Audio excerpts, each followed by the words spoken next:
Hi, ಎಲ್ಲರಿಗೂ ನಮಸ್ಕಾರ. ಇವತ್ತು ಪಶ್ಚಿಮ ಘಟ್ಟಗಳ ಮಡಿಲಿನಲ್ಲಿ ಇರುವ ಒಂದು ಅದ್ಭುತವಾದ ಶಕ್ತಿಪೀಠ ಸ್ಥಳಕ್ಕೆ, ಅಂದರೆ ಕುಂದಾಪುರ ತಾಲೂಕಿನ ಐತಿಹಾಸಿಕ ಕೊಲ್ಲೂರು ಮೂಕಾಂಬಿಕಾ ದೇವಸ್ಥಾನದ ಬಗ್ಗೆ ಸ್ವಲ್ಪ ತಿಳಿಯೋಣ ಬನ್ನಿ ಫ್ರೆಂಡ್ಸ್.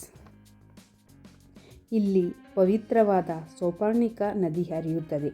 ಈ ನೀರು 68 ಮೂಲಿಕೆಗಳಿಂದ ಸ್ಪರ್ಶಿಸಿ ಬರುತ್ತದೆ.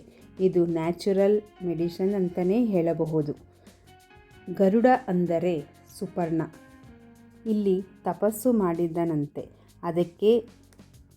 ಇದಕ್ಕೆ ಸೌಪರ್ಣಿಕ ಎಂದು ಹೆಸರು ಬಂತು ಎಂದು ಇಲ್ಲಿನ ಪುರಾಣಗಳು ತಿಳಿಸುತ್ತದೆ.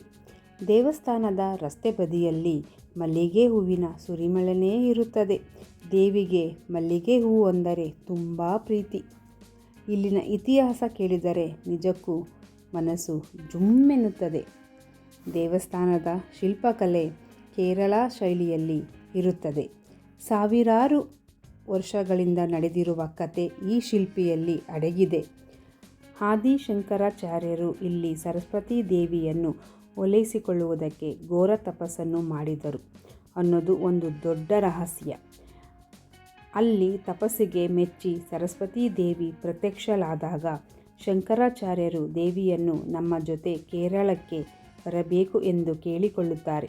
ಆಗ ದೇವಿ ಒಂದು ಷರತ್ತನ್ನು ಹಾಕುತ್ತಾರೆ. ನಾನು ನಿನ್ನ ಹಿಂದೆ ಬರುತ್ತೀನಿ, ಆದರೆ ನೀನು ಹಿಂದೆ ತಿರುಗಿ ನೋಡಬಾರದು ಅಂತ ಷರತ್ತನ್ನು ಹಾಕುತ್ತಾರೆ. ಅವರು ನಡೆಯುತ್ತಾ ಇರುತ್ತಾರೆ. ದೇವಿಯ ಗೆಜ್ಜೆ ನಾದ ಕೇಳಿಸಿಕೊಳ್ಳುತ್ತಾ, ಆದರೆ ಗೆಜ್ಜೆ ಸದ್ದು ಸ್ವಲ್ಪ ಸಮಯದಲ್ಲಿ ನಿಂತು ಹೋಗುತ್ತದೆ. ಗಾಬರಿಯಾಗಿ ಶಂಕರಾಚಾರ್ಯರು ಹಿಂದೆ ನೋಡುತ್ತಾರೆ.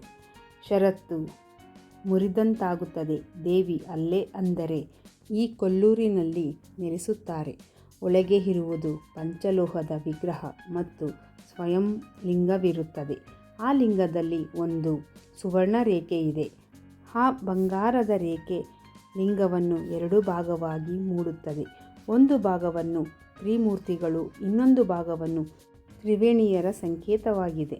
ನಿಜವಾಗಿಯೂ ಇದು ಒಂದು ಅದ್ಭುತ. ಮೂಕಾಸುರ ರಾಕ್ಷಸನನ್ನು ವಧೆಬಡಿದ ಜಾಗವಿದು. ಅದಕ್ಕೆ ದೇವಿಗೆ ಮೂಕಾಂಬಿಕಾ ಅಂತ ಹೆಸರು ಬಂತು. ಎಂಥ ಪವರ್ಫುಲ್ ಎನರ್ಜಿ ಅಲ್ವಾ ಫ್ರೆಂಡ್ಸ್. ದೇವಸ್ಥಾನದಲ್ಲಿ ಅನ್ನದ ದಾಸೋಹ ಇದೆ. ಇಲ್ಲಿ ಊಟದ ರುಚಿ ಅದ್ಭುತ. ದೇವಿ ಪ್ರಸಾದ ಹಾಗೂ ಭಕ್ತಿ ಜೊತೆ ಸೇರಿ ರುಚಿ ಜಾಸ್ತಿಯಾಗಿದೆ. ಇಲ್ಲಿಂದ 40 ಕಿಲೋಮೀಟರ್ ದೂರದಲ್ಲಿ ಸರ್ವಜ್ಞ ಪೀಠ ಇದೆ. ಶಂಕರಾಚಾರ್ಯರು ಧ್ಯಾನ ಮಾಡಿದ ಜಾಗ ಇದು.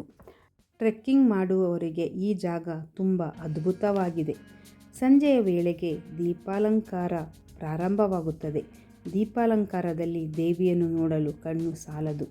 ಭಕ್ತಿ, ಧ್ಯಾನ, ಪ್ರಕೃತಿ ಇವೆಲ್ಲವುದರ ಜೊತೆಗೆ ನಡುವೆ ಇರುವುದೇ ನಮ್ಮ ಕೊಲ್ಲೂರಿನ ಮೂಕಾಂಬಿಕಾ ದೇವಸ್ಥಾನ. ಲೈಫ್ನಲ್ಲಿ ಒಮ್ಮೆ ಆದರೂ ಇಲ್ಲಿಗೆ ಬರಬೇಕು. ಬಂದು ದೇವಿಯ ಕೃಪೆಗೆ ಪಾತ್ರರಾಗಬೇಕು. ಕೊಲ್ಲೂರು ಮೂಕಾಂಬಿಕೆ ದೇವಿಯು ಎಲ್ಲರಿಗೂ ಆಯಸ್ಸು, ಸಂತೋಷ, ಅಭಿವೃದ್ಧಿ, ನೆಮ್ಮದಿ, ಆರೋಗ್ಯ ಕೊಡಲಿ ಎಂದು ಪ್ರಾರ್ಥಿಸುತ್ತೇನೆ. ಈ ಮಾಹಿತಿ ನಿಮಗೆ ಇಷ್ಟವಾದಲ್ಲಿ ಲೈಕ್ ಮಾಡಿ, ಶೇರ್ ಮಾಡಿ, ಸಬ್ಸ್ಕ್ರೈಬ್ ಮಾಡಿಕೊಳ್ಳಿ. ನನ್ನ ಚಾನಲನ್ನು ನಿಮ್ಮ ಅಭಿಪ್ರಾಯಗಳನ್ನು ಕಮೆಂಟ್ ಮೂಲಕ ತಿಳಿಸಿ. ಧನ್ಯವಾದಗಳು.